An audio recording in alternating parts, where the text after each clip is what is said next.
savoir justement, avant d'aller voir un artiste, est-ce que tu prépares tes interviews ou alors tu vas y aller directement avec ta caméra et les questions vont venir sur le moment, tu vas les improviser pour avoir cet aspect un peu naturel? Voilà. En fait, j'ai jamais préparé une seule question. D'accord. Jusqu'à maintenant, depuis que j'ai ouvert Handout, je me suis jamais assis et dire ce rappeur, au début, j'allume pas la caméra. En fait, il va me faire un récapitulatif de lui-même. En fait, comment tu t'appelles, même si je sais comment il s'appelle, tu prépares quoi comme projet, une mixtape, un truc, il y aura qui comme featuring dedans, il y aura ton nanana. Dedans, on va faire un petit récapitulatif, on va faire un échange hors caméra. Donc, une fois qu'il m'a fait tous ces échanges, il m'a parlé, il m'a expliqué un peu c'est qui, nanana. Et ben, là maintenant, tonton Marcel, le Marcel disparaît et le tonton Marcel arrive en fait. Voilà. Et aujourd'hui, j'ai créé un style de manière de filmer que les gens disent ah, on sent que c'est tonton Marcel. Donc en fait, je commence toujours tonton Marcel, si tonton Marcel, toujours au cœur du terre-terre en exclu pour la caméra handout.com. Une fois que j'ai commencé ça, à dire ça, déjà je sais que je vais terminer. Tu sais direct. Ouais, je sais que je vais te terminer. Et ça vient tout seul en fait. Ça sort tout seul. Puisque auparavant il m'aura déjà briefé, tu vois. Donc une fois que tu m'as briefé, mais après je vais te sortir tout ce que tu m'as sorti, mais je vais mettre après les petites questions qui vont faire que justement ton interview va buzzer vraiment, tu vois. Voilà, c'est comme ça. D'accord, tu vas trouver des questions pertinentes par rapport à ça. Ouais, une fois même Mouloud et même LEC4, tout ça, ils disent ouais, quand tu commences une vidéo, une soirée tonton Marcel, t'arrêtes plutôt obligé de faire toutes les vidéos, tu vois. Ouais, mais hélas aujourd'hui, manque de peau. Ma chaîne YouTube, elle a sauté, mais c'est pas grave. Oh, on en reparlera. Ouais, ça arrive, vous inquiétez pas. Mais il y a la nouvelle en plus qui arrive. On est déjà sur Dailymotion, ça est ouvert. Dailymotion, voilà. Et surtout, un truc important aussi, c'est que, comment ça s'appelle, je vous demanderai à tous ceux qui ont des sites de rap, il faut tous aller sur Dailymotion. Vous savez pourquoi? Il n'y a pas de censure. Il n'y a pas de censure. Et un truc important aussi, ce qui est très important que les gens ne savent pas, c'est que n'importe qui peut te fermer ta chaîne sur YouTube. N'importe qui. Alors que YouTube, non. Non, Dailymotion, non. Si tu es un vrai partenaire, personne ne peut te sauter ta chaîne YouTube. Parce que déjà, c'est des Français qui sont derrière. Et deux, ils ont une adresse où les contacter. Et trois, on peut même se déplacer pour aller les voir, pour leur prouver que, effectivement, des trucs comme ça. Alors que YouTube, ils te cassent tes bonbons. De toute façon, comme tu as dit, on va en parler. T'as déjà ta grosse question dessus. Voilà, est-ce que je vais envoyer un pic à un mec dedans là? T'inquiète pas, le pic c'est pour après. Du coup, on va revenir alors donc par rapport à ta rencontre avec les artistes, quand tu vas les voir directement sur les lieux, que ça soit de tournage ou de freestyle. Alors, est-ce que tu aurais une petite anecdote à nous raconter par rapport un jour à un artiste que tu as rencontré, que ça soit dans le positif ou dans le négatif, peu importe. Hein. Non, tu sais, aujourd'hui, je ne veux te parler que de positif. Tu sais pourquoi? Parce qu'aujourd'hui, mon fils de 5 ans regarde maintenant mes vidéos. D'accord. Et il sait déjà lire à 5 ans, tu vois. Il écrit déjà un peu, parce que sa maman elle a bac plus 8, tu vois, donc c'est une grosse tête sa maman. Donc elle les pousse à fond dans les études. Et moi, papa, qui a bac moins 8, tu vois, donc tu comprends quoi. Donc je vais te donner des anecdotes, mais cool, pas méchantes. Pourtant, j'en ai plein de méchantes, tu vois, mais les méchantes, il faut toujours oublier ce qui est méchant, il faut garder le positif. Et moi, aujourd'hui, à 37 piges, je ne suis pas encore sur la rancœur, tu vois. Je vis, je fais ma vie, je suis cuisinier, je gagne bien ma vie, voilà, et je prends un peu d'oseille avec mes vidéos, donc tu vois, je ne suis pas à plaindre. Bien sûr, après, ça arrive à tout le monde de tout à rencontrer fait. des galères quand on part filmer. Tu vois, j'ai un bon souvenir avec Fred de Skyrock. En tout cas, je vais envoyer une excuse devant ça, justement, Ali, s'il te plaît, cette vidéo, là, cette partie, tu la coupes pas. C'est pour Fred de Skyrock. J'ai fait tout récemment une interview pour, comment ça s'appelle, pour une émission, non, pour l'émission, pour une chaîne, en fait, qui s'appelait Yard. Et dedans, j'ai dit, les rappeurs, quand ils ont un clash, ils vont, comment ça s'appelle, devant Fred de Skyrock, et Fred de Skyrock leur pose, comment ça s'appelle, des questions gentilles, alors que moi, devant ma caméra, je vais leur trouver des 2-3 questions où ils vont bégayer. En fait, et Fred, il m'a envoyé un message en privé quelque part sur un réseau social en privé. Et en me disant, oui, tonton, c'est pas gentil, tu m'as taillé dedans, tout ça. Fred, en aucun cas, dans cette interview, je t'ai taillé, mon frère. Toi-même, tu sais que toi et moi, ça fait longtemps qu'on se connaît, un grand respect. Et encore, je m'excuse parce que si, franchement, je t'ai taillé, je m'en excuse parce que c'était pas du tout comment s'appelle le but de te tailler. C'était juste pour dire que, oui, les rappeurs, et ils savent où aller, voilà, voilà, tout simplement. Mais sinon, en aucun cas, c'était pas pour te tailler, c'était... Et je te présente mes excuses, Fred.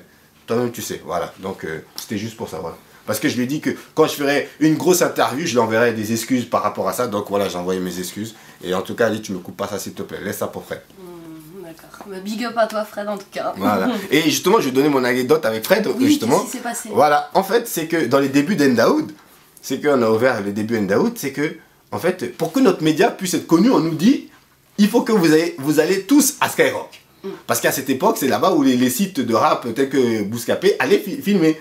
Donc nous, avec mon associé, comment ça s'appelle, à cette époque, Rasco, on a essayé de rentrer à Skyrock pour filmer Skyrock aussi, pour que quand on a des vidéos Skyrock, les gens puissent regarder.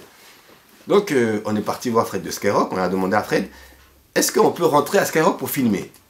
Fred il dit non, parce qu'il faut voir avec l'artiste, tu vois.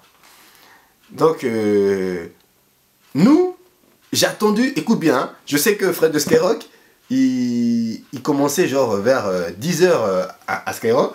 Je suis venu à 11 h, j'ai attendu jusqu'à 13 h parce qu'il a 2 émissions en fait.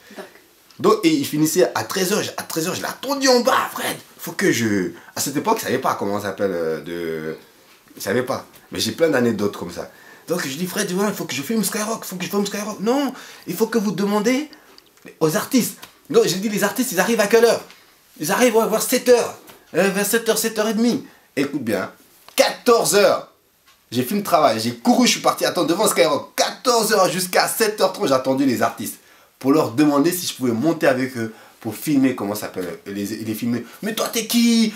Comment ça s'appelle? Je dis ouais mais je suis Ndaoud, je suis aussi de rap. Je connais pas. Boum, des gens. Ça je vais pas dire qui m'a refoulé, tu vois pourtant. Non on va pas. Tu vois, je prenais mon sac à dos, j'avais ma petite caméra, tu vois, et je partais en étant triste à la maison, tu vois. Personne ne me calculait, personne ne dit oh là là, je dis oh, putain le site je vais le fermer, qu'est-ce qui est le truc de dingue, tu vois. Mais après, je me suis remotivé. Je suis parti dans mon quartier, j'ai vu des jeunes qui rappaient, ah je les filme, tac, et je mets sur le site. Boum, une vue. Je dis oh putain, c'est chaud, hein, il n'y a pas de vue là, tu vois. 2 vues, 3 vues, 4 vues, 5 vues, 6 vues, tu vois, il n'y avait rien.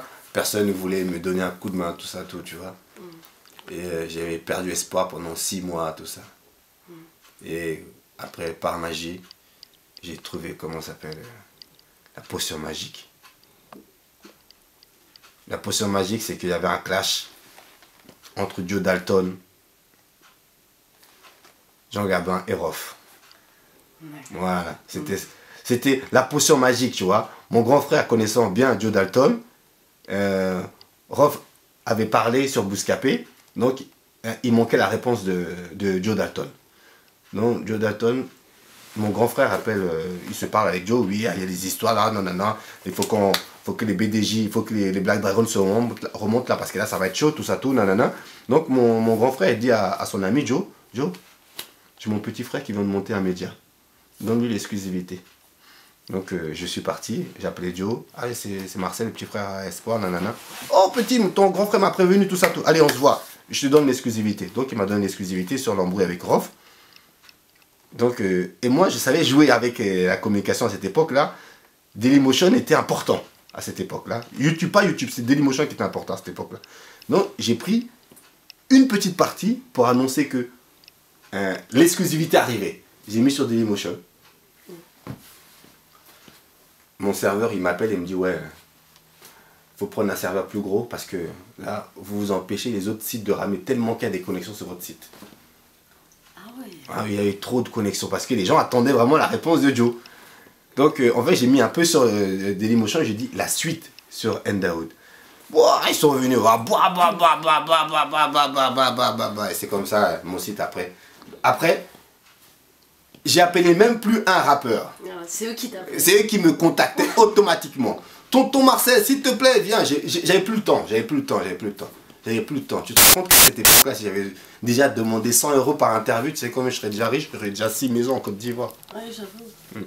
Donc, Parce que tu te faisais pas du tout rémunérer au Non, début, non. c'est que par la suite. Non, après. c'était vraiment un plaisir de fou de faire ça, tu vois. De prendre ma caméra, d'aller, de filmer des rappeurs comme Sefiu, de filmer des rappeurs comme Alebi Montana, de filmer tout le monde. Tu vois, je filmais, comment ça s'appelle, Caris, filmer Section d'Assaut. Tu vois, je me souviens, Barakadama, il m'appelait tous les jours. Vraiment un grand respect à Barakadama. Tous les jours avec Maître Gims, tous les jours m'appelait Tonton Marcel. Maître Gims disait Tonton Marcel, tu veux même pas venir me voir dans le 9e arrondissement, tout ça, tout. Je dis, le jour que tu as un tournage de clip, tu m'appelles. Barakadama m'appelle, Maître Gims m'appelle, il me dit Tonton, c'est bon là, on va faire comment ça s'appelle Nick la Tecto, Nick c'était leur peu. Oui. Tu vois, non. Et donc j'ai dit, ok, j'arrive, je débarque direct. Ils sont venus me chercher, Barakadama et Maître Gims sont venus me chercher à. C'était où? Pigalle. À Pigalle. À Pigalle, après on a marché à pied jusqu'en... On est parti dans leur quartier, dans le 9e arrondissement. Ah là, tu vois, pour te dire que, à cette époque, comment Tonton Marcel était important. Oui, oui. Hein? On venait chercher Tonton Marcel à pied devant la gare, même. Tu vois. Donc, non, grand respect à Maître Gims. En tout cas, Barakadama, parce que lui, il n'a pas pris la grosse tête. Franchement, grand respect à lui. Lui-même, jusqu'à même sur Twitter, me tweet tout ça, tout c'est extraordinaire. Tu vois. Voilà. Okay. Oui, parce qu'à travers ta caméra, tu reflètes quand même une certaine image du hood, si je puis dire, qui se prête tout à fait mais au rap, et puis notamment à ces artistes, puisque tu as une manière de voir les choses complètement différente, une vision complètement différente d'aborder aussi tes sujets. Tout à fait. Maintenant, j'aurais aimé savoir justement quel a été ton plus gros coup dur dans ce domaine. Ah, mon plus gros coup dur, vraiment, dans ce domaine, c'est en fait... c'est d'avoir refusé toutes les demandes de l'approche des maisons de disques, en fait. Voilà, je voulais vraiment pas associer mon site aux maisons de disques, en fait. Indépendant. Voilà, en fait, et c'est ce que j'aurais dû faire quand toutes les maisons de disques me sollicitaient. Mon plus gros regret aujourd'hui, si j'ai un regret, c'est d'avoir pas accepté quand on m'a proposé 500 000 € pour racheter mon site. Ouais. Parce qu'à cette époque, le site était tellement haut et j'étais persuadé que j'allais vraiment le propulser encore plus haut. Donc c'est pour ça que je n'ai pas accepté la vente. Donc, mais je pense qu'aujourd'hui, avec le regret, avec Amdiaz, on nous disait on aurait dû accepter les 500 000 € qu'on nous proposait. Tu vois. Mais on ne regrette rien. Aujourd'hui, on a vu comment créer un site, on peut recréer un autre direct. Et j'ai vu comment faire un buzz. Je peux. Voilà. La plupart aujourd'hui des rappeurs qui sont connus aujourd'hui, avant d'être connus, sont tous passés par moi pour être connus. Tous. Tous ceux que aujourd'hui que tu vois être connus sont tous passés par moi avant d'être connus. Voilà. N'importe qui. Tu les as tous filmés à leur début. Tous. Tu parles de Caris. Il ne peut pas le démentir, c'est moi.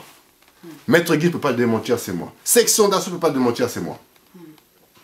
Le rappeur aujourd'hui qui est en vogue, je l'ai fait péter, Gradure. Il y a un autre rappeur qui arrive, Niska, c'est moi. Mr. You, c'est moi. Il ne peut pas le démentir. MZ, c'est moi. Tu vois? Parce qu'en fait, j'ai une touche qui fait que quand tu passes devant ma caméra, eh ben, on dirait que tu finis par péter, tu vois. Donc, et encore, je te cite pas, et il y en a plein que je te cite pas, hein. Il y en a beaucoup que je te cite pas. Là, si, un rappeur en France ici qui dit qu'il connaît pas Tonton Marcel, il a menti. Oui, puis ou alors il est vraiment à côté de la plaque. Ah, il est vraiment à côté de la plaque, il a Parce menti. que franchement, non, pour le coup, à ce niveau-là. Parce que même les mecs de maison du disque, ils me connaissent. Donc si toi qui es rappeur, tu me connais pas, c'est que vraiment... Voilà, c'est pas une question d'apprécier ou pas le Voilà, personnage, tout à c'est fait. une question de culture et de connaissance. Voilà, Toi, tu es vraiment implanté dans le milieu. Voilà. Ça, il n'y a pas à dire. Voilà. Maintenant, tu as propulsé beaucoup de rappeurs dans la lumière. Ouais. Alors, explique-moi un peu leur reconnaissance à ce niveau-là, comment ça se passe une fois qu'ils ont pété. Ben, une fois qu'ils ont pété, ça pue, c'est tout. Ça pue. Voilà, ça pue. Ils sont plus là, disparus. Voilà. Parce qu'une fois qu'ils ont pété, ils n'ont plus le même langage. Ils n'ont pas le langage qu'ils avaient au début, tu vois. Et c'est des sujets sur lesquels je ne vais même pas m'aborder parce que quand tu abordes ce genre de sujet, tu t'énerves. Et quand tu t'énerves, tu dis des conneries. Et au fur et à mesure, quand tu dis des conneries, après tu regrettes, tu dis mais finalement pourquoi j'ai parlé d'eux. Tu vois ce que je veux dire. Je me souviens quand il y a des rappeurs que tu vas interviewer, des rappeurs aujourd'hui qui pètent, qui viennent te voir à ton restaurant, qui prennent leur voiture, qui restent avec toi pendant des heures, qui t'attendent des heures que tu finisses de travailler, tu leur fais des interviews, ils sont là, tonton Marcel, putain, quand je vais péter, je vais venir, je vais être avec toi, je vais pas te lâcher, je vais rien. Tu vois, les gens vont me dire, tonton Marcel, cite des noms, cite des noms. J'ai pas peur, j'ai peur de personne. Mais à 37 ans, qu'est-ce que je vais aller créer des histoires encore? J'ai plus le temps.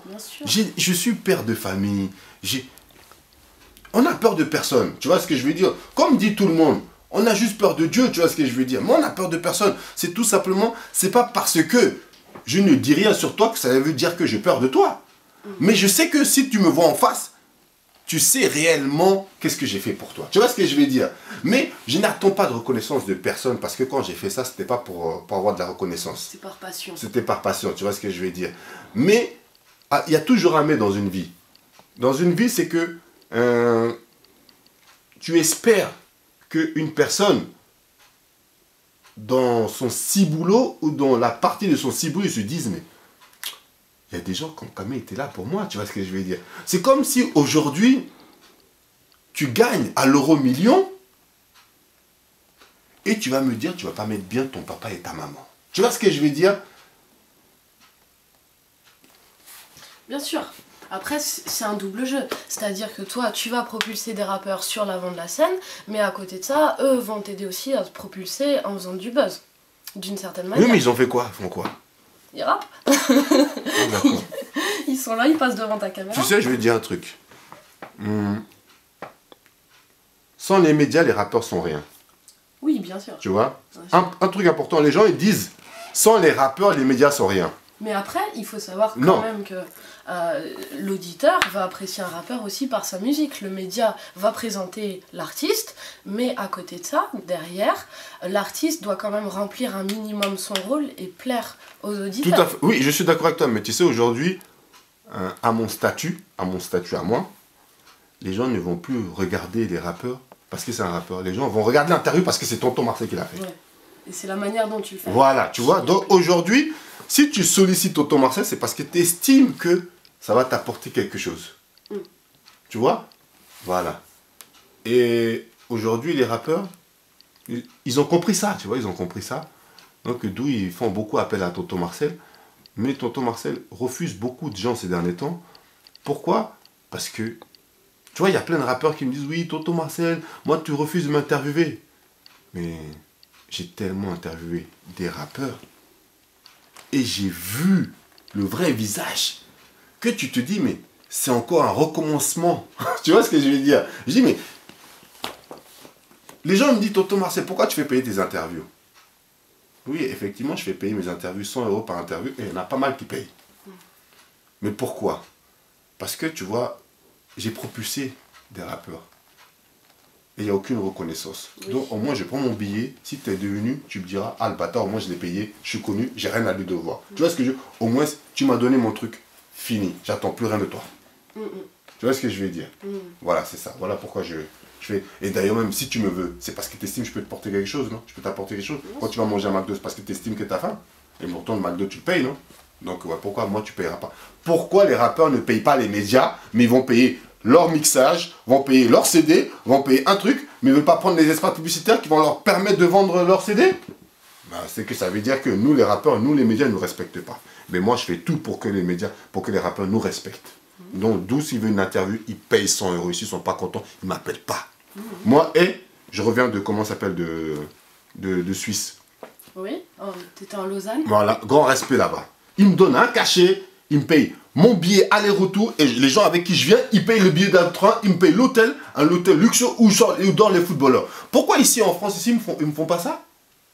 Les Canadiens, ils sont prêts à me faire venir, ils m'envoient un mail, ils sont prêts à me donner même 7 000 € rien que pour que je vienne seulement, me payer le billet d'avion, ainsi de suite. Les Belges, pareil. Et c'est en France que ma propre famille française, ils ne se rendent pas compte de l'importance que je leur apporte. Et c'est à l'extérieur qu'ils se rendent compte de l'importance que j'ai. Mais alors, attends, qu'est-ce que j'ai à foutre avec les rappeurs français? Il y a plein de médias en France. Il y a Bouscapé, il y a Buzz de Fou, il y a Rap Elite, et ainsi de suite. On n'a pas besoin de tonton Marcel. Aujourd'hui, moi, je vais créer des web-séries avec des filles, c'est tout. Avec des filles. Que des filles. Voilà. Préparez-vous les filles, voilà. Tonton Marcel, il fait passer un casting. Non. Tu peux, toi aussi, je peux te mettre dedans, attention. Inda Koudou, hein, Inda Koudou. Non, mais mais bon, c'est peut-être aussi... Mais attention, hein, parce que les filles aussi, elles suscitent l'animosité. Hein. Oui, non, mais moi, ça fait cliquer, ça fait cliquer. Aujourd'hui, un rappeur, ça fait même plus cliquer aujourd'hui. C'est vrai. Ça fait pas cliquer. Si, aujourd'hui, si dans le rap, il n'y a pas de clash, ça clique pas. Voilà. Bah alors, comment tu expliques ça, justement? Que le fait qu'il doit y avoir des clashs pour pouvoir que ça clique? Mais parce que les gens aiment ce qui est piquant. Regarde, deux fois, je sais pas si toi, tu manges le bon tchèb, le bon mafé, mais quand tu le manges nature, c'est pas bon, mais quand tu le manges avec du piment, c'est meilleur. C'est meilleur. Donc les clashs quand il y a dit... tu vois, t'aimes bien quand tu transpires là, tu vois, tu vois, et ben c'est ça, tu vois ce que je veux dire. Et ben t'as vu quand il y avait le clash, entre clash, comment ça s'appelle, Booba, Rof, Lafouine, tout le monde était sur le qui-vive, tu vois ce que je veux dire, tu vois. Voilà, même tous ceux qui ont sorti leur CD, ils ont regretté, ils ont dit putain pourquoi je suis sorti. Mais bien sûr, donc voilà, tu vois. Si dans le clash fait partie du rap, tu vois, mais moi je trouve que quand... c'est décevant quand ça va trop loin en insultant les pauvres mamans qui n'ont rien à voir. Quand le clash va dans les coups, va dans la bagarre, tant que ça reste oral, va te niquer, va nanana, mais ça va pas dans les parents, ça va pas dans les coups, tu vois, on aime ce genre de clash. Mais à partir du moment que ça commence à aller trop loin, ça déborde, et ben là, en fait, on regrette finalement d'avoir mis le clash. Tu vois, moi, il y a un clash que j'avais filmé, qu'aujourd'hui je regrette, tu vois. C'était un moment, il y avait, comment ça s'appelle, un clash entre Kerry James et Black Vener, tu vois. Et par rapport à cette vidéo, c'est parti énormément, très loin, en couille, tout ça, tout. Et à un moment, je me suis voulu, tu vois, d'avoir fait justement cette vidéo-là, tu vois. D'où même, je me suis dit, je vais plus refaire de clash, parce qu'après, je suis devenu papa, et j'ai dit, maintenant, c'est le clash, je les laisse aux autres sites, tu vois. Aujourd'hui, moi, je suis à la recherche des artistes. Aujourd'hui, mon but avec Ndaoud, quand je fais des interviews où je vais filmer des jeunes, c'est de faire découvrir de nouveaux talents aujourd'hui, tu vois. Des clashs, j'ai laissé tomber, je vais faire découvrir de nouveaux talents. Pourquoi? Parce que dans le rap, ce que les gens ne savent pas, on a beaucoup de talents qui sont négligés énormément. Et il suffit que tu prennes ta caméra, tu vas un peu dans un quartier, et je te jure, tu peux voir les perles. Les mecs qui sont sous les halls, tout ça, tout. Et c'est des mecs qui maîtrisent la langue de Molière. Juste, tu leur donnes une caméra, tu leur donnes un micro, je peux te jurer, ils vont te sortir des galettes extraordinaires, tu vois. Et pour revenir effectivement à ce que tu disais, donc tu es quelqu'un quand même qui va poser des questions un peu piquantes. Ça ne s'est jamais retourné contre toi en fait en direct live sur le moment? L'artiste s'est jamais énervé par exemple par rapport à une question un peu déplacée que tu avais posée? Si, Jean Gabin, oh là là. Tu l'as pas publié cette vidéo d'ailleurs? Si, non, j'ai deux interviews que j'ai jamais publié de Jean Gabin, que j'ai en plus que deux fois je regarde et je me dis mais putain, si j'ai publié je peux créer encore une autre guerre dans le rap, tu vois, mais je pense pas que je vais la publier. Mais Jean Gabin en fait c'était par rapport à où lui et moi il y a eu un échange, vraiment elle est sur internet, hein. C'est par rapport, parce qu'en fait un jour, désolé encore d'en parler, mais Lorco City, franchement un gros bisou à toi mon frérot, Lorco City, non c'est parce qu'en fait Lorco City avait mal parlé de lui. Et donc moi je me suis dit tiens je vais aller voir Jean Gabin. Jean Gabin va répondre à Lorco City en fait, tu vois. Et Jean Gabin, lui et moi dans cette interview il y a eu un échange de ouf. Mais moi là franchement je vais pas te mentir que cette vidéo je l'ai kiffé vraiment, tu vois. C'est comme ça je veux un échange dans une interview. Mais tu vois, il y a du répondant, tu vois ce que je veux dire. Genre quand Jean-Jacques Bourdin il a le ministre en face de lui, il lui tape, le ministre répond, tu vois, c'est ça que j'ai. C'est des confrontations comme ça, j'adore, tu vois. Et aussi Jean Gabin, putain, enfin, il me met des coups à cause de mes questions. Un grand respect à lui, vraiment. Et à chaque fois on faisait une interview, bouah, ça, les gens ils pétaient un cap, tu vois, c'est vraiment les gens. Ouais, tu vois. D'accord. Parce que tu as déjà reçu des coups de pression, j'imagine. Des coups de pression, je dirais pas des coups de pression, tu vois. Parce que moi, à chaque fois quand les mecs ils mettent des coups de pression, c'est en bande, tu vois. Donc, en bande et toi tout seul. Mais quand tonton Marcel, je suis venu vous voir dans vos bureaux, je suis pas tout seul? Si, bien sûr. Mais quand tonton Marcel il se dépêche, c'est toujours tout seul. Donc tu te retrouves tout seul? Voilà, j'ai pas de couteau, j'ai pas de gun, j'ai rien, j'ai juste mon téléphone portable, tu vois. Voilà, et la brosse à dents. La brosse à dents. Et la brosse à dents, ouais, juste mon téléphone. Toujours au cœur du terre-terre avec la brosse à dents. Juste ma brosse à dents, voilà. Et je fais mes affaires, je suis tout seul. À moi tout seul, je suis le rap français. Sur Instagram de Booba, nanana, je dis, oh, qu'est-ce qui se passe? Je pense qu'il a une petite dent contre moi. Et là, ça, je l'ai jamais dit ça. Hein. Lui, ce mec, il rappe mal. Je préfère encore que mon site soit fermé que tu viennes me casser les beaux mots. Si j'ai publié, je peux créer encore une autre guerre dans le rap.